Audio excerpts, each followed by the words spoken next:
ఎవరైనా దయచేసి ఒక్కరు ఎవరైనా చదవండి. అన్న మొదటి మొదటి రాజుల రాజులు గ్రంథం 4 నాలుగు అధ్యాయం అధ్యాయం 32 నుంచి. 32 నుంచి 34 వరకు అన్న. అతడు 3000 సామెతలు చెప్పెను, 1005 కీర్తనలు రచించెను. ఆ, మరియు లెబానోనులో ఉండు దేవదారు వృక్షమునే గాని, గోడలో ఉమ్, నుండి మొలుచు హిస్సోపు మొక్కనే గాని, ఉమ్, చెట్లన్నిటిని గూర్చి అతడు రాసెను. మరియు ఉమ్, మృగములు, పక్షులు, ఉమ్, ప్రాకు ఉమ్, జంతువులు, ఉమ్, జలచరములు అను వాటినన్నిటిని గూర్చి అతడు రాసెను. అతని ఉమ్, జ్ఞానపు మాటలు తెలుసుకొనుటకై అతని ఉమ్, జ్ఞానమును గూర్చి వినిన భూపతులందరిలో నుండి, ఉమ్, జనులందరిలో నుండి ఉమ్, మనుషులు సొలొమోను వద్దకు వచ్చిరి. దేవునికి స్తోత్రం. నిజంగా సొలొమోనుని గాని మనం ఇక్కడ కానీ చూసినట్లయితే 32 వచనం నుంచి 34 వచనం వరకు చూసినట్లయితే ఇటు వృక్ష శాస్త్రానికి, ఇటు జంతు శాస్త్ర జంతు శాస్త్రానికి రెండిటికి కూడా ఆయన పితామహుడుగా మనం చూస్తున్నాం. ఇటు వృక్షాల గురించి తెలుసు ఆయనకి, జంతువుల గురించి, జలచర రాశుల గురించి, అన్నిటిని గురించి కూడా పరిపూర్ణమైన జ్ఞానాన్ని దేవుడు ఇవ్వగలిగినాడు. అందుకే ఆయన పితామహుడు అని కూడా అనొచ్చు, అంటారు కూడా. వృక్షశాస్త్రానికి సంబంధించి ఆ, మరి చాలా వరకు ఆయన్ని హైలైట్గా మనం చూడవచ్చును. సో ఇంత ప్రాముఖ్యంగా, ఇంత క్లారిటీగా, ఇంత మరి వివరణ ఇవ్వగలిగిన ఒకే ఒక వ్యక్తి సోలమన్ గారు. ఈ సొలొమోన్ రాజు గారు ఆ, మరి ఇసోపుని గురించి 33 వచనంలో ఏమని చెప్తున్నాడంటే, లేబానులో ఉండు దేవదారు వృక్షమునే గాని, గోడలో నుండి మొలుసు ఇసోపు మొక్కనే గాని, చెట్లన్నిటిని గురించి అతను రాశాను. దేవునికి స్తోత్రం. నిజంగా ఒక పరిశుద్ధ గ్రంథంలో ఈ సోపుకు ఈ దీని గురించి తెలియజేయాల్సిన ఆ, అసలు అవసరం లేదు. అయినప్పటికీ దీని ప్రయారిటీని దేవుడు మరి సొలొమోన్ రాజు ద్వారా మరి తెలియజేస్తున్నారంటే, దేవుడు దీని పట్ల ఒక ప్రత్యేకతని మరి దీనికి ఒక ఇంపార్టెన్స్ని ఇచ్చినట్లుగా మనం చూస్తుంటున్నాం. అయితే గోడ సందుల్లో నుంచి మొలుస్తుందంట. మామూలుగా మనం కానీ చూసినట్లయితే పాడైపోయిన మరి గోడల్లో నుంచి మన ఊరు దగ్గర చూసినప్పుడు రాగి చెట్లు కానీ, మర్రి చెట్లు కానీ, పిచ్చి చెట్లు కానీ పెరగడం జరుగుతుంటుంది పాడైపోయిన స్థలాల్లో మాత్రమే. ఇప్పుడంటే మెట్రో సిటీలో విధులైన పరిస్థితుల్లో మరి వాటర్ అవకాశం ఉంటున్న గోడల్లో నుంచి, అక్కడ నుంచి కూడా మరి మొక్కలు వస్తుంటున్నాయి. మ్యాక్సిమం మన ఊర్లలో చూసినప్పుడు రాగి చెట్లు, మర్రి చెట్లు వీటిలో నుంచి రావటానికి అవకాశం ఉంది. సో వీటి యొక్క స్థానం కానీ చూసినట్లయితే మొట్టమొదటగా పాడైపోయిన స్థలంలో పెరిగే చెట్టుగా మనం చూస్తుంటున్నాం. సొలొమోన్ రాజు గారికి దేవుడు ఆ మొక్క పట్ల కూడా మరి ఇంపార్టెన్స్ని చెప్పి ఇసోపురు గురించి ఒక పరిశుద్ధ గ్రంథంలో దానికి ఒక ప్రత్యేకతనివ్వటానికి దేవుడు మరి ఈరోజు మనకి నేర్పిస్తుంటున్న పాఠాన్ని మరి ఇక్కడ ఆ రోజు రాపించిన పరిశుద్ధ గ్రంథంలో మరి దేవుడు ఈరోజు మనకు ఆత్మీయ పాఠాలు నేర్పించడానికి ఇసోపు యొక్క మొక్కను గురించి అనేక విషయాలు మనకు నేర్పించడానికి దేవుడు మరి ఈ బైబిల్ స్టడీని మనకు సహాయం చేస్తుంటున్నాడు. నంబర్ వన్, ఇది ఎక్కడ ఉంటుందంటే గోడల్లో నుండి మొలుసు ఇసోపు మొక్క. పాడైపోయినటువంటి స్థలములలో ఉంటున్న ఈసోపు మొక్కను గురించి దేవుడు తెలియజేయడానికి ఇష్టపడుతున్నాడు. రెండోదిగా మనం చూద్దాము, నిర్గమకాండము 12 అధ్యాయము, నిర్గమకాండము 12 అధ్యాయము 22 వచనాన్ని చదువుదాం. దయచేసి ఒకరు చదవండి. నిర్గమకాండము 12 అధ్యాయము 22 వచనం. అన్న, చదవను. మరియు హిస్సోపు కుంచె తీసుకొని పళ్ళెంలోనున్న రక్తములో దాన్ని ముంచి, ద్వారబంధ పై కమ్మికిని రెండు నిలువు కమ్ములకును పళ్ళెంలోని రక్తమును తాకింపవలెను. తరువాత మీలో ఎవరును ఉదయం వరకు తన ఇంటి ద్వారం నుండి బయలు వెళ్ళకూడదు. ఎస్, చాలండి. ఇక్కడ 22 వచనంలో చూసినప్పుడు కూడా ఇసోపు గురించి ఆ రోజు ఐగుప్తు ప్రాంతంలో ఉన్నప్పుడు దాని యొక్క ప్రాముఖ్యతని దేవుడు తెలియజేస్తున్నాం. మరియు ఇసోపు కుంచె అంటే ఒక కట్ట లాంటిది. కట్ట మామూలుగా ఇసోపు అంటే ఒక మొక్కలాగా ఉంటుంది. కుంచె అంటే ఒక కట్టలాగా ఉంటుంది. మరి అది కొత్తిమీర కట్ట కానీ, లేదా కరివేపాకు కట్ట కానీ, కొన్ని కొన్ని మొక్కలను పట్టుకొని కట్టినప్పుడు దాన్ని కుంచె అంటారు అనమాట.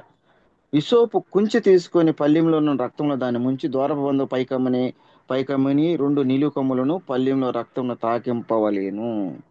ఎప్పుడైతే ఈ రక్తాన్ని ఈ సోపు కుంచి ద్వారా మరి పై కమ్మిని మరి ఇటుపక్కల ఉంటున్న నిలువు కమ్మిని రెండింటికి తాకించినప్పుడు మరి ఈ తెగులు ఈ యొక్క గృహానికి తగలకుండా దేవుడు ఇసోపుని ఆ రోజుల్లో వాడుకున్నట్లుగా మనం చూస్తుంటున్నాం. నేను దేవుని నమ్మకం మునుపు మాకు అది అందరికి వచ్చింది. మరి ఆంధ్ర రాష్ట్రం మొత్తం కూడా తెలిసిన విషయమే. ఓ స్త్రీ రేపురా అని గోడల పైన రాసినాం. మీ అందరికి గుర్తుందా అన్నా? Please respond. గుర్తుందా? ఓ స్త్రీ రేపురా అని. ఇది నా చిన్నతనంలో అనుకుంటా, 5 నుంచి 10 లోపల.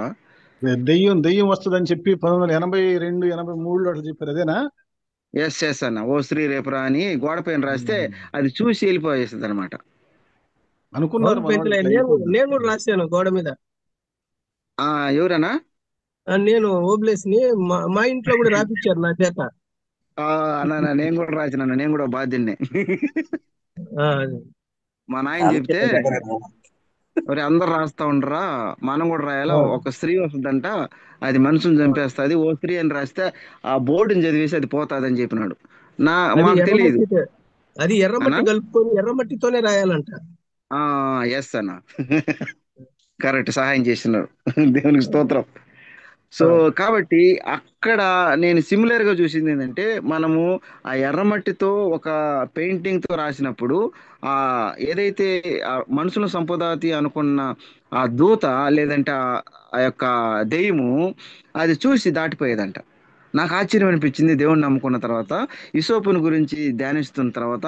ఒకప్పుడు నేను చేసింది మరి దీనికి సిమిలర్ గా ఉంది అనిపించింది అనమాట. అయితే దేవుడు ఏం చేస్తున్నాడు, ఇసోపు కట్టను తీసుకొని రక్తములో ముంచి పై ద్వారమని నిలువు ద్వారాలని రెండింటిని దాన్ని మరి టచ్ చేసినప్పుడు ఈ రోగాల్ని కలుగజేసే, ఈ తెగులను కలుగజేసే మరి ఆ యొక్క హతం చేసే మరి ఏదైతే ఉంటున్నదో అది మరి దాటిపోవడానికి అవకాశం ఉంటుంది. దేవుడు దాన్ని తాకనీయకుండా, దేవుడు దాన్ని మరి దరిదాపుని చేనీయకుండా ఆ యొక్క ఇసోపు యొక్క ముద్రను చూసి, ఆ రక్తపు ముద్రను చూసి వెళ్ళిపోయాడు. అనేక మందికి మరి ఆ రీతిగా మరి నష్టం జరుగుతుంటే, దేవుని బిడ్డలు ఎప్పుడైతే ఇసోపు రక్తము ఎప్పుడైతే ఆ ముద్రలు కనిపిస్తాయో మరి ఆ కుటుంబము రక్షించబడుతున్నట్టుగా మనం చూస్తున్నాం. రెండోదిగా మనం చూసినట్లయితే, దేవుడు ఇసోపు కట్టని, ఇసోపుని తెగుళ్ళ నుండి కాపాడడానికి వాడుకున్నాడు. మొట్టమొదటగా దేవుడు మరి చిన్న మొక్కని, పాడైపోయిన దాన్ని దేవుడు వాడుకోవడానికి ఇష్టపడుతున్నాడు. రెండోదిగా తెగులు నుండి కాపాడడానికి దేన్నైనా ఉపయోగించుకోవచ్చు, ఇంకొక వస్తువుని ఉపయోగించుకోవచ్చు. ఆయన అనుకుంటే మరి దేవదారు వృక్షాలని, లేదంటే ఇంకొకటి సరళ వృక్షాలని, లేదంటే మంచి వాల్యూ కలిగిన వాటిని అన్నిటినీ ఉపయోగించుకోవచ్చు. కాకపోతే దేవుడు ఇసోపుని ఎప్పుడైతే దాన్ని టచ్ చేసి ద్వారబంధరాలకి, మరి అడ్డుగా ఉంటున్న ద్వారబంధరం, నిలువుగా ఉంటున్న ద్వారబంధరాలకి ఎప్పుడైతే ఆ ముద్రలు వేస్తారో ఆ యొక్క గృహానికి తెగులు రాకుండా కాపాడడానికి దేవుడు సహాయం చేసినాడు. ఇసోపుని రెండోదిగా వాడుకుంటున్నాడు. మూడోదిగా మనము లేవియ కాండము 14వ అధ్యాయము 4వ వచనము 6వ వచనం చదువుకుందాం. లేవియ కాండము 14వ అధ్యాయము 4వ వచనం నుంచి 6వ వచనం వరకు.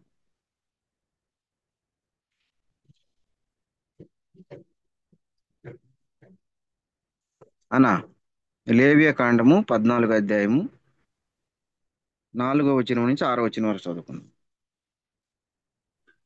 యాజకుడు పవిత్రత పొందగోరు, అదే చదువుతున్నా.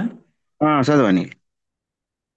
యాజకుడు పవిత్రత పొందగోరువాని కొరకు సజీవమైన 2 పవిత్ర పక్షులను, దేవదారు కర్రను, రక్తవర్ణము గల నూలును, ఇస్సోపును తెమ్మని ఆజ్ఞాపింపవలెను. అప్పుడు యాజకుడు ఆరు నీటిపైని మంచి పాత్రలో ఆ పక్షులలో ఒక దానిని చంప ఆజ్ఞాపించి, సజీవమైన పక్షి ఆ దేవదారు కర్రను, రక్తవర్ణము గల నూలును, ఇస్సోపును తీసుకొని పారు నీటి పైని చంపిన పక్షి రక్తములో వాటిని సజీవమైన పక్షిని ముంచి, కుష్టు విషయంలో పవిత్రత పొందగోరు వాని మీద 7 మార్లు ప్రోక్షించి, వాడు పవిత్రుడని నిర్ణయించి సజీవమైన పక్షి ఎగిరిపోవునట్లు దానిని వదిలివేయవలెను. ఓకే, దేవునికి స్తోత్రం. ఈ 4వ వచనం 14వ అధ్యాయము 4వ వచనం నుంచి 7వ వచనం వరకు కానీ మనం కానీ చూసినట్లయితే, కుష్ఠరోగ విషయంలో మరి బాగుపడడానికి అనేక వస్తువుల్ని వాడుకుంటూ ఇసోపును కూడా తీసుకొని దాన్ని ప్రోక్షించినప్పుడు కుష్ఠరోగము బాగుపడినట్లుగా చూస్తున్నాం. మనోళ్ళు ఈ రోజుల్లో అన్నిలు మనం లాస్ట్ టైం మరి దీని గురించి ధ్యానించుకున్నాం, అన్నిలు అన్ని జనాంగం అని. ఇప్పుడు వాళ్ళు మన డైరెక్ట్గా హిందువులు అంటే కొంచెం బాధ అనిపిస్తుంది. అన్ని జనాంగం అంటే దేవుని తెలుసుకునే వాళ్ళు. ఈ అన్ని జనాంగము ఆ, మరి ఈరోజు ఎర్రని నూలు ఎక్కడ కట్టుకుంటున్నారు? కాళ్ళకి చేతులు కట్టుకుంటున్నారు, అది కాపాడుతుందేమోనని. సో ఆ రోజుల్లో సేమ్ చూడండి, అప్పుడు యాజకుడు ఆ పారు నీటిపైన మంటి పాత్రలో ఆ పక్షులను ఒకదాన్ని, రెండు పక్షులు తీసుకుంటాడు, ఒకదానిని సంపుతాడు, ఒకదానిని వదిలివేస్తాడు.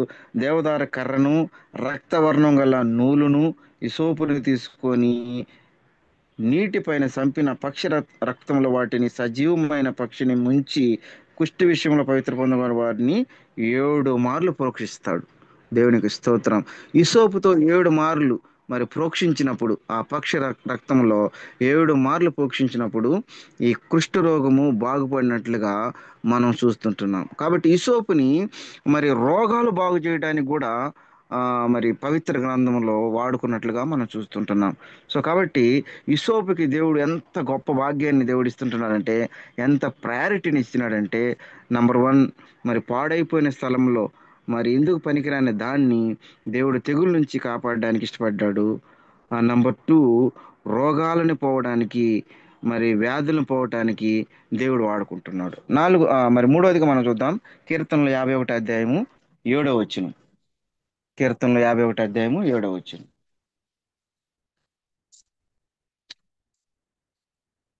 ఇది అందరికి తెలిసిన వచనమే. కీర్తనలు 51 అధ్యాయము 7వ వచనం చదవండి ఒకసారి. అన్న ఎవరైనా ఒక్కరు చదవండి అన్న.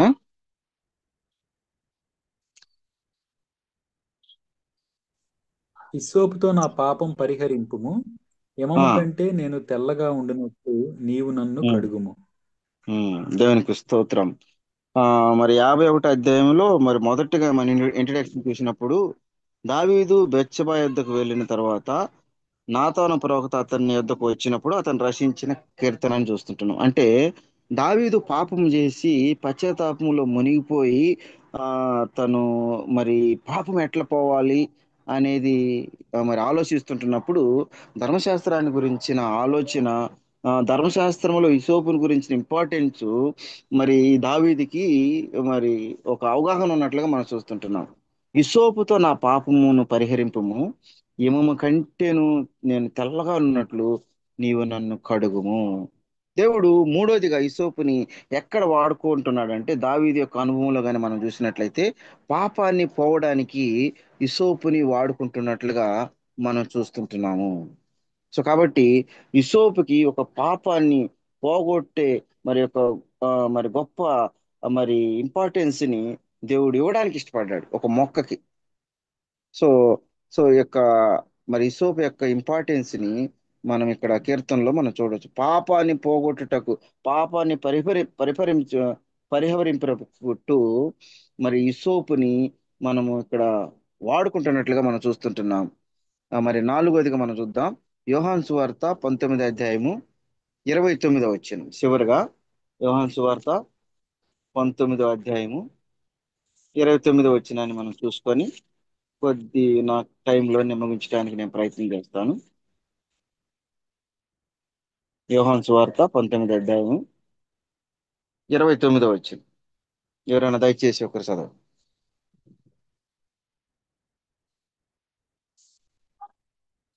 అన్న ఓకేనా? చదువుతా. చదవండి. యోహాను సువార్త 19 అన్న, అధ్యాయము చిరకతో నిండి ఉన్న ఒక పాత్ర అక్కడ పెట్టి ఉండెను. కనుక వారు ఒక స్పంజి చిరకతో నింపి హిస్సోపు పూతను తగిలించి ఆయన నోటికి అందించిరి. ఎస్. ఇక్కడ మనం క్రొత్త నిబంధనలో మనం చూసినప్పుడు ప్రయారిటీగా 2 చోట్ల దీన్ని మనం చూస్తాం. ఎబ్రీ పత్రికలోను, తర్వాత యోహాను సువార్త యోహాను సువార్తలో మనం చూస్తాం అనమాట. ఇక్కడ మన మరి ఇసోపుని మనం ఎలా చూడొచ్చు అంటే, పై వచ్చిన 28వ వచనం, అటు తర్వాత సమస్తము అప్పటికి సమాప్తమైనదని యేసు ఎరిగి లేఖనము నెరవేరినట్లు నేను దప్పికొనుచున్నాను. సిరకుతో నిండిన ఒక పాత్రను అక్కడ పెట్టి ఉన్నాను గనుక వారు ఒక స్పంజి సిరకుతో నింపి ఇసోపు పుడకను తగిలించి ఆయన నోటికి అందించిరి. ఎంత గొప్ప భాగ్యం అని చూడండి. నిజంగా దేవుని యొక్క దాహాన్ని తీర్చడానికి ఇసోపు ఎదిగిందన్నమాట. తన పుట్టుక పూర్వోత్తరాలు మనం చూసినప్పుడు గోడల్లో ఉంటున్నది. మరి ఆ యొక్క ప్లేస్లో నుంచి మరి దేవుని యొక్క దాహాన్ని తీర్చడానికి, సిలువలో ఉంటున్న మరి యేసుప్రభు యొక్క దాహాన్ని తీర్చడానికి అది ఒక పరికరంగా మరి వాడబడతా ఉంటుంది. సో ఇక్కడ కానీ మన యొక్క ఈ సోపుని గురించి 4 అనుభవాలు కానీ మనం చూసినట్లయితే, నంబర్ 1 తెగుల నుండి కాపాడడానికి మరి వాడినట్లుగాను, నంబర్ 2 రోగాలు పోగొట్టడానికి వాడినట్లుగాను, పాపాన్ని పరిహరించడానికి మరి వాడినట్లుగాను, యేసు ప్రభు వారి దాహం తీర్చడానికి మరి మరి దీన్ని వాడినట్లుగా మనం చూస్తుంటున్నాం. దీని స్థితిగతులను కానీ మనం కానీ మొట్టమొదటిలో మనం చూసినట్లుగా చూస్తే, పాడైపోయిన స్థలంలో పెరుగుతుంటున్న దీన్ని నంబర్ 1, పాడైపోయిన స్థలంలో పెరుగుతున్న దీన్ని నంబర్ 2, ఎన్నిక లేని దీన్ని, పనికిరాని దీన్ని, ఫలించని దీన్ని దేవుడు వాడుకోవడానికి ఒక ప్రత్యేకతనిచ్చినాడంటే, దేవుడు నిన్ను నన్ను ఒకానొకప్పుడు మరి మనం పాడైన పరిస్థితుల్లో ఉన్న మనమల్ని, నిజంగా ఎందుకు పనికిరాని మనమల్ని, ఫలించలేని పరిస్థితిలో ఉన్న మనమల్ని ఇదే ఇసోపుతో మనం కానీ పోల్చుకున్నట్లయితే, ఒకప్పుడు మన పరిస్థితి పాడైపోయింది. ఒకప్పుడు మన పరిస్థితి ఎన్నిక లేని పరిస్థితి. ఒకప్పుడు మనం పనికిరాని వాళ్ళమని ముద్ర వేసిన సమాజము. ఒకప్పుడు మరి ఫలించరి అని ఒక జాతికి ముద్ర వేసిన సమాజంలో నుంచి దేవుడు నిన్ను నన్ను ఎంచుకున్నాడు. ఒకటే ఒకటి ఉంది మనోధర్మశాస్త్రం ప్రకారంగా, బ్రాహ్మణుడు తప్ప ప్రతి వారు మరి వాళ్ళందరూ కూడా ఇంకా నిమ్న జాతుల కిందకే లెక్క వస్తారు. ఈ జాతుల్లో నుంచి, పాడైపోయిన మన జాతుల్లో నుంచి పనికిరాని మనల్ని, ఎన్నిక లేని మనమల్ని, ఒకానొకప్పుడు పాడైపోయిన పరిస్థితుల్లో ఉన్న మనమల్ని దేవుడు ప్రత్యేకమైన కనుదృష్టి పెట్టి, దేవుడు మనల్ని ఈరోజు ఏ స్థానంలో నిలబెట్టినాడంటే, తెగుళ్ళ నుంచి కాపాడే స్థానంలోనికి నిలబెట్టినాడు. నీవు నేను నిలబడి ప్రార్థన చేసినప్పుడు ప్రభు సహాయంతో ఆ తెగుళ్ళు ఆగిపోవడానికి దేవుడు మార్గాలను సరళం చేస్తుంటున్నాడు. ఈరోజు కరోనా అలాంటి గొప్ప గొప్ప మరి వైరస్ ఆగిపోవడానికి కారణం మెడిసిన్ ఒక రకమైన ఎత్తు అయితే, దేవుని యొక్క శక్తి ద్వారా పరిశుద్ధులు మరి శ్వాసులు అనేక మంది కన్నీటితో ప్రార్థన చేసిన మరి ప్రార్థన ఆ తెగుల్ని అతి త్వరలో మరి దాన్ని తరమడానికి ఆ యొక్క స్థానంలో దేవుడు నిన్ను నన్ను పెట్టినాడు. నువ్వు ప్రార్థించినప్పుడు, నేను ప్రార్థించినప్పుడు మరి మన యొక్క ప్రార్థనకి ఆ యొక్క గొప్పతనం తెలియదు. కానీ మోషే ప్రార్థించినప్పుడు తన యొక్క విలువ ఎప్పుడు తెలిసిందంటే, ఎర్ర సముద్రము దగ్గరికి వెళ్ళినప్పుడు తన ప్రార్థనకుంటున్న విలువ, తనకుంటున్న విశ్వాసము, దేవుని పైన ఆధారపడిన దాన్ని బట్టి తన యొక్క గొప్పతనము దేవుడు ఆ రోజు ప్రూవ్ చేసినాడు. ఈరోజు తెగులు వస్తుంటున్నప్పుడు నువ్వు నేను నిలబడి ప్రార్థన చేస్తే ఆ తెగులు నుంచి మనల్ని, మన కుటుంబాలని, మనం ఉంటున్న మరి తదితర ప్రాంతాలని, దేశాన్ని, రాష్ట్రాన్ని, ప్రపంచాన్ని కాపాడడానికి దేవుడు నిన్ను నన్ను వాడుకోవడానికి ఇష్టపడుతున్నాడు. ఇసోపు అనుకునేది, నా జాతి అయ్యా ఎన్నికలేంది ప్రభా, నా జాతి పనికిరానిది ప్రభా, నా జాతి ఎక్కడనైనా తండ్రి నేను హైలైట్ కాని పరిస్థితుల్లో నుంచి నన్ను నువ్వు పరిశుద్ధ గ్రంథంలో నుంచి వాడుకోవడానికి ఇష్టపడ్డావే. ఈరోజు నా పరిస్థితి నన్ను నేను రివ్యూ చేసుకుంటే ప్రభా, అయ్యా నేను పాడైన పరిస్థితుల్లో, ఎందుకు పనికిరాని పరిస్థితుల్లో, ఫలించే పరిస్థితుల్లో ఉన్న నన్ను ప్రభా ఈరోజు నన్ను వాడుకోవడానికి నిలబడుతున్నావు తండ్రి. నిలబెట్టినావు ప్రభా, నీకు స్తోత్రాలని దేవుణ్ణి మర్చిపోకుండా మనము ఆయనకి స్తుతులు చెల్లించకుండా ప్రార్థించకుండా ఉండలేని పరిస్థితి.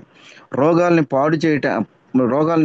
మరి తరమటానికి దేవుడు నిన్ను నన్ను, నా రోగాల్ని, నీ రోగాల్ని దేవుడు తీసివేసి మరి మనం ప్రార్థించినప్పుడు రోగాల సైతము ఈరోజు మరి యేసు నామములు వెళుతున్నాయంటే కారణము ఈ సోపుని వాడుకున్న రీతిగా దేవుడు నిన్ను నన్ను వాడుకోవడానికి ఇష్టపడుతున్నాడు.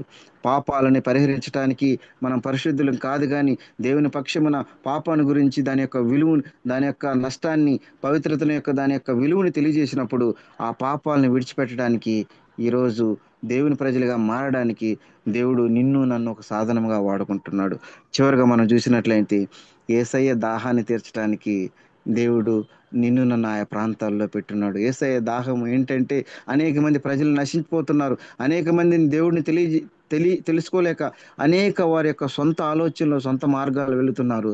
నా దాహము తీర్చడానికి ఆయా ప్రాంతాల్లో నిన్ను నేను పెట్టున్నానంటే కారణం, నేను నిలబెట్టున్నానంటే కారణం, నశించిపోతుంటున్న ఈ యొక్క ఆత్మలు రక్షించబడాలని, మరి ఉంటున్న ఈ యొక్క విశ్వాసులు ఉజ్జీవకరంగా నిలబడడానికి దేవుడు ఈ సోపును వాడుకుంటున్నట్లుగా దేవుడు నిన్ను నన్ను వాడుకోవాలని దేవుడు ఇష్టపడుతున్నాడు. కనుక మరి ఈ సోపును గురించి మనం చూసినట్లయితే, మరి దేవుడు ఆ యొక్క మరి ఎందుకు పనికిరాని ఈ సోపుని దేవుడు అంత గొప్పగా వాడుకుంటే, దేవుని స్వరూపములో నిన్ను నన్ను మరి ఆయన తయారు చేసుకున్న విధానాన్ని చూసినప్పుడు, ఆయన ప్రేమిస్తుంటున్న విధానం చూసినప్పుడు, దానికంటే ఉన్నతంగా దేవుడు మరి వాడుకోవాలని ఇష్టపడుతున్నాడు. కాబట్టి ఈ సోపుని ఆ కాలంలో మరి ఏ రీతిగా దేవుడు వాడుకున్నాడో, ఆ ఈ సోపుకిని మనం పోల్చుకున్నట్లయితే దేవుడు ఈ కాలంలో కూడా అనేక రీతిలుగా నిన్ను నన్ను వాడుకోవాలని ఇష్టపడుతున్నాడు. సో కాబట్టి మరి ఈ సోపుకుంటున్న ఆ యొక్క మరి ప్రతి దాన్ని గురించి దేవుడు మరి మన మధ్యలో మరి వివరించున్నాడు, మన మధ్యలో తెలియజేస్తుంటున్నాడు. దీని గురించి కొద్దిగా మరి ఒకసారి ఫీడ్బ్యాక్ తీసుకొని మనం ముందుకు వెళ్దాం. నాన్నగారికి ఈ సమయాన్ని నేను అప్పచెప్తున్నాం. థ్యాంక్ యూ జయకుమార్ అన్న, మీరు నాకు ఇచ్చిన సమయానికి హృదయపూర్వకమైన వందనాలు తెలియజేసుకుంటున్నాం. తర్వాత ఫీడ్బ్యాక్ తీసుకొని మరి ముందున్న కార్యక్రమాన్ని మీరు నడిపించాలని మీకు హృదయపూర్వకంగా సమయాన్ని అప్పచెప్తున్నాం. థ్యాంక్ యూ సో మచ్ అన్న. ఎస్ తమ్ముడు, చాలా సంతోషం. మీరు ఒక చిన్న అంశాన్ని, ఒక చిన్న మొక్కని తీసుకొని, అది గోడలో నుంచి మొలిచేటువంటి చిన్న కుంచి లాంటి మొక్కను తీసుకొని 4-5 రకాలుగా అది దేవుని మహిమ నిమిత్తం ఏ విధంగా వాడబడుతుందో, ఎక్కడో గోడల్లో, చెత్త పగిలిన గోడల్లో ఉన్నటువంటి మొక్క పాపాలను తీసివేయడానికి, తర్వాత యేసుప్రభు దాహం తీర్చడానికి, బలి చేసేటువంటి సమయంలో, తర్వాత మిగిలిన ఈ విషయాల్లో దేవుడు ఎంత వండర్ఫుల్ గా ఈ మొక్కని వాడుకున్నాడనే విషయాన్ని చాలా విపులంగా మీరు వివరించారు. మీకు ఇవ్వబడినటువంటి సమయానికి ఇంకా ముందే మీరు దీన్ని ముగించారు. కాబట్టి గ్రూప్ లో ఉన్నటువంటి బ్రదర్స్ అందరూ కూడా ఒకసారి పెంచలయ్య గారు షేర్ చేసుకున్నటువంటి దాని మీద ఏమన్నా any reflections from your side? నిజంగా దేవుడు, కృప కలిగిన దేవుడు మన జీవితాలని, అయితే యేసుప్రభు వారు చెప్పినప్పుడు మీరు అనేకమైనటువంటి పిచ్చుకల కంటే, పక్షుల కంటే మీరు శ్రేష్ఠులు, పక్షుల్ని పిచ్చుకల్ని దేవుడు పోషిస్తున్నాడు, గడ్డిని దేవుడు అలంకరిస్తున్నాడు, వాటికంటే శ్రేష్ఠులైన మిమ్మల్ని ఇంకా బాగా వాడుకుంటాడు కదా అని చెప్పి చెప్తాడు. కాబట్టి కృప కలిగిన దేవుడు మనల్ని ఎన్నుకున్న దాన్ని బట్టి పెంచలయ్య గారు చెప్పినటువంటి ఈ స్టడీ మీద ఎవరైనా ఒకరిద్దరు మీ రిఫ్లెక్షన్స్ చెప్తే మనం క్లోజ్ చేసుకుందాం. Please respond brothers. అన్నా, గుడ్ ఈవినింగ్ అన్నా. రవిని షేర్ చేసుకోండి. చాలా చక్కగా మాట్లాడారు. ఒక చిన్న విషయం ఏంటంటే, ఇస్సోపుతో నన్ను కడుగుము అనే మాట దగ్గర ఇస్సోపుకి పాపటువంటి స్వభావం ఉన్నది అనేది డాక్ట్రినల్ గా, థియలాజికల్ గా మనము అంగీకరించకూడదు అనేది నా అభిప్రాయం అన్న. వలే అనే మాటను మనం ఉపయోగిస్తే బాగుంటది అనేది నా ఉద్దేశం అన్న. అంటే ఇసోపు అనేది ఒక డిటర్జెంట్, అది మొండి మరకల్ని తుడిచివేసినట్లుగా పాపాలను తుడిచి వేయవలెను. ఇసోపుకి పాపాలని తీసేటటువంటి శక్తి లేదన్న. కూడా షేర్ చేసుకున్న విషయం ఏంటంటే, పాపాలను తీసేసే విషయంలో ఒక ఇన్స్ట్రుమెంట్ గా దేవుడు దీన్ని వాడుకున్నాడని కూడా మనవాడు తమ్ముడు మెన్షన్ చేశాడు. కరెక్టే, నువ్వు చెప్పినట్లు పాపాన్ని తీసివేసేది యేసుప్రభు రక్తమే. కానీ యేసుప్రభు రక్తానికి ఆ పాపం ఏ పాపం అయితే తీసివేయాలో దానికి మీడియేటర్ గా హిస్సోపును వాడుకున్నాడు అనే విషయాన్ని మనం నువ్వు గుర్తు చేసావు. Thank you Rajani. ఇంకా ఇంకా ఎవరైనా రిఫ్లెక్ట్ అవుతారా?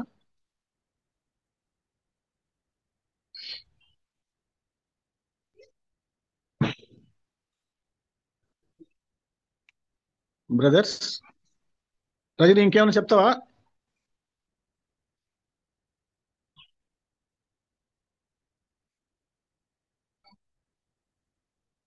హలో రజని, వాయిస్ రావట్లేదు నీది. అన్నా నేను డ్రైవింగ్ లో ఉన్నానన్నా. ఓకే ఓకే ఓకే, చెప్పేలా thank you thank you. Thank right you right. Thank you. నేను ఓకే వింటున్నాను, నేను వింటున్నాను, రైట్ రైట్. చెప్పాను. Okay okay. ఓకే, అన్న థ్యాంక్ యూ. ఓబ్లేస్ అన్న, లక్ష్మీనారాయణ తమ్ముడు ఓబ్లేస్ అన్న, మీరు కూడా మీ వాల్యుబుల్ పాయింట్స్ యాడ్ చేస్తే మనం we have to close this topic with prayer. అన్న చాలా విషయాలు ఎస్ తమ్ముడు, ప్లీజ్. మన ప్రభువు కూడాను ఆ, శిష్యులకి అర్థం కావడం కొరకు సింపుల్ పారాబుల్స్ తోటి చెప్పాడన్న. యా, ఆమ్, అట్లా అన్నది వచ్చినటువంటి ఈ టాపికల్ స్టడీ బాగుంది. చాలా బాగుంది. కాబట్టి ఆ, మనం ఆ, దీన్ని ఆసరాగా తీసుకొని స్మాల్ లిటిల్ థింగ్స్ లో నుంచి దేవుడు మనకి మంచి లెసన్స్ నేర్పిస్తూ ఉంటాడు. అవును. సో వాటిని బట్టి మనం దేవుడు మనకి ఏమో నేర్పిస్తున్నాడు అని చెప్పని ఆ సెన్సిటివ్నెస్, ఆయన యొక్క మెల్లని స్వరం వినడానికి నేర్చుకుంటే దేవుడు మనల్ని ఎంత ఎంకరేజ్ చేస్తాడు అటు గురించి. ఎస్ ఎస్, ట్రూ తమ్ముడు. అక్షరాల నిజం మీరు చెప్పింది. చిన్న చిన్న విషయాల నుంచి కూడా దేవుడు మాట్లాడతాడు. ఓకే, ఇంకా బ్రదర్స్? అన్నా అన్నా వసంత తమ్ముడు చెప్పండి ప్లీజ్. అన్నా, ఈరోజు టాపిక్ చిన్న దాని నుంచి తీసుకొని ఆ హిస్సోప్ అనే మొక్క గురించి చాలా విషయాలు తెలిసినాయి. మనం చూసేటప్పుడు అన్నను స్టడీ చేసేటప్పుడు కొన్ని సెర్చ్ చేస్తా పోతుంటే నిజంగా చాలా ఆ, నిజ దేవుడు చిన్న చిన్న విషయాలతో ఎలా నేర్పిస్తాడనేది చాలా మంచి టాపిక్ తీసుకున్నాడు అన్న. అంటే అక్కడి నుంచి తీసుకొని వచ్చి ఎందుకు పనికిరాని మనల్ని దేవుడు ఉన్నతమైన స్థలములలో ఎలా పెట్టాడు, దరిద్రులను సింహాసనం మీద ఎలా కూర్చుండబెట్టాడు అనే దానికి కూడా మనకు అప్లికబుల్ అవుతుంది. తర్వాత ఈ మొక్క ఇన్ని జబ్బులకు చాలా మెడిసినల్ గా ఉంది, మెడిసినల్ ప్లాంట్ గా ఉంది. ఈ విషయం అసలు అది నిజంగానే చాలా మంది ఏమనుకుంటారంటే హిస్సోప్ అంటే సోప్ అన్నట్టుగా అన్న పల్లెటూర్లలో కూడా అలాగనే వాక్యం చెప్తా ఉంటారు. నేను చాలా సార్లు విన్నాను. అట్లా తెలియదు కాబట్టి వాళ్ళు సందర్భానుసారంగా అది దాన్ని చదవరు కాబట్టి వాళ్ళకి తెలియదు కాబట్టి హిస్సోప్ అంటే ఏదో హిస్సోప్ అని చదువు అది అని చెప్పేవాళ్ళు అన్న. నేను కూడా విన్నాను చిన్నప్పటి నుంచి. కానీ ఇప్పుడు మనకు చాలా క్లియర్ గా అర్థమైందన్న అది ఒక మొక్క, దాన్ని ఎలా ఏంటి అనేది మొత్తం కూడా అర్థమైందన్న. ఈరోజు చాలా ఈ టాపిక్ వలన దేవుడు ఎందుకు పనికిరాని మనల్ని దేవుడు అత్యున్నతమైన స్థానంలో పెట్టాడు అంటే మనం వేరే వాళ్ళకు కూడా వాళ్ళ మైండ్ ను కల్టివేట్ చేసేదానికి, వాళ్ళ హృదయాలను కనీసం దేవుడు మాటలు చెప్పడానికి, మార్చడానికి మనల్ని కూడా వాడుకుంటున్నాడు అనేది ఒక రోల్ మోడల్, తర్వాత ఎంకరేజ్మెంట్ గా ఉంది. థ్యాంక్ యూ సో మచ్ అన్న. ఎస్ ఎస్ తమ్ముడు, thank you for your sharing. ఇంకా ఎవరైనా ఒక పర్సన్ కనుక షేర్ చేసుకుంటే మనం ప్రార్థన చేసుకుందాం.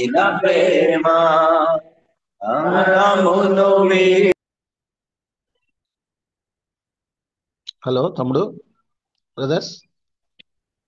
అన్న నేను ఒకటి యాడ్ చేస్తాను. తమ్ముడు.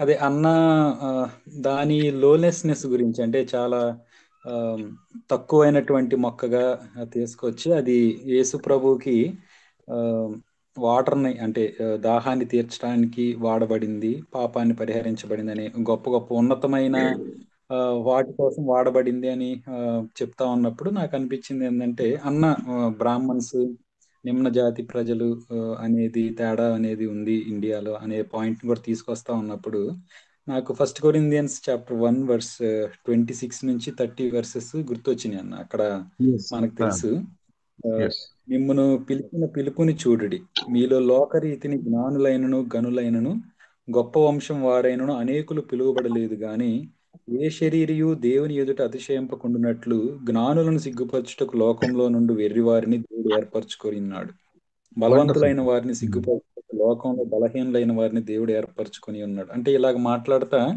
సో ఎన్నిక లేని వారిని దేవుడు ఏర్పరచుకొని ఉన్నాడు అని చెప్పేసి చెప్పటం అనేది ఆ హిస్సోపు ద్వారా దేవుడు ఆ, మన జీవితాన్ని నుంచి కూడా సో ఆ విధంగా దేవుడు మనల్ని ఎన్నుకున్నాడు. మనం కూడా దేనికి పనికిరాని వారం అనేది నాకు బాగా అనిపించింది.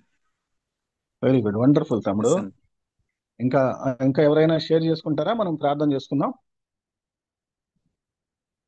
Anybody wanted to share something?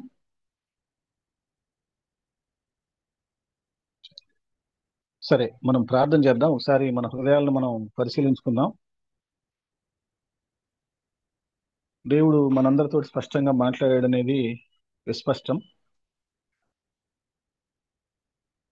113వ దావీదు కీర్తన 7వ వచనంలో కూడా ప్రధానులతో తన ప్రజల ప్రధానులతో వారిని కూర్చుండబెట్టుటకై నేల నుండి దరిద్రులను లేవనెత్తువాడు, పెంట కుప్ప మీద నుండి దీనులను పైకెత్తువాడు. కృపగలిగిన దేవుడు హిస్సోపుని ఆయా స్థలాల్లో ఆయా పరిస్థితులకు అనుగుణంగా దేవుడు గొప్పగా వాడుకున్నట్లు, ఏ నేపథ్యం, ఏ స్థాయి, ఏ క్వాలిఫికేషన్స్ లేనటువంటి మనల్ని దేవుడు పట్టుకొని వివిధ ప్రాంతాల్లో దేవుడు విద్యార్థుల మధ్య, సంఘాల్లో, ఆయా మీటింగ్స్ లో, ఆయా ప్రజల మధ్యలో, ఇంటెలెక్చువల్స్ మధ్యలో వాడుకుంటున్నందుకు నిజంగా దేవుడిని మనం మనసారా స్తుతించాలి. ఇక్కడున్న వాళ్ళు ఎవరు కూడా నన్ను దేవుడు వాడుకోడు, నాకు ఏ క్వాలిటీస్ క్వాలిఫికేషన్స్ లేవని చెప్పి అనుకోవడానికి వీల్లేదు. హిస్సోపునే వాడుకున్న దేవుడు హిస్సోపు కంటే అనేక విధాలుగా శ్రేష్ఠులైన మనల్ని చక్కగా వాడుకుంటాడు అనే విషయాన్ని మనం మనసులో పెట్టుకొని ప్రభువును స్తుతిస్తూ చిన్న ప్రార్థన చేసుకుందాం. దయచేసి అందరూ తలలు వంచినట్లయితే మన మధ్యలో ప్రేరేపించబడిన వారు ఒకరు పెద్దలు ఎవరైనా ప్రార్థన చేయాలని, ఒకవేళ ఓబులేస్ అన్న కానీ లైన్లో ఉంటే, ఓబులేస్ అన్న కానీ, లక్ష్మీనారాయణ తమ్ముడు కానీ ఒకరు మనల్ని ప్రార్థనలో నడిపిస్తారు. దెన్ మనం ఈ సెషన్ క్లోజ్ చేసుకుందాం.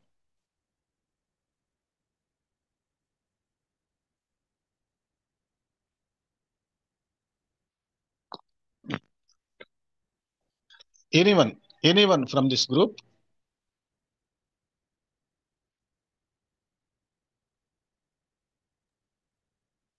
ప్రేమ నమ్మకం గల ప్రియ పరలోక తండ్రి, దేవుని ఎస్ ఫాదర్ దేవ. మా ప్రభుత్వ తండ్రి, మరోసారి మేము రీతిగా ప్రభావ పాచంత రావడానికి మీరు మాకు ఇచ్చినటువంటి ఈ గొప్ప భాగ్యాన్ని బట్టి మీకు వందనాలు.